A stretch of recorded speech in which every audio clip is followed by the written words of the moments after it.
আমাদের মাননীয় প্রধানমন্ত্রী এই প্রথম প্রধানমন্ত্রী হওয়ার পর থেকে আমাদের কুমিল্লা সফর চাঁদপুরে যাবে। আমাদের 10 নির্বাচনী আসনের পক্ষ থেকে আলহাজ মুবাশশর আলম ভূঁইয়া বিশাল উপস্থিতি নিয়ে আমরা দাঁড়াইছি।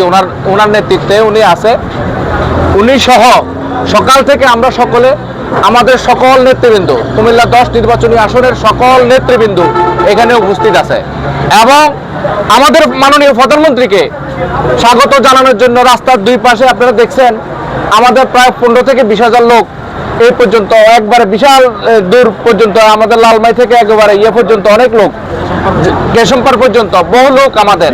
তো আশা করে আমাদের মাননীয় প্রধানমন্ত্রী আমাদের কুমিল্লা যে আমাদের প্রাণের দাবি আমাদের এই বিভাগ এটা ঘোষণা দিয়ে যাবেন। আমরা এই আশা এই প্রত্যাশা নিয়ে আজকে আমরা সকলে আমরা এই দাবি জানাবো এবং আমাদের এইটা উনি ঘোষণা দিয়ে যাবে আমি মনে করি। সকলকে ধন্যবাদ।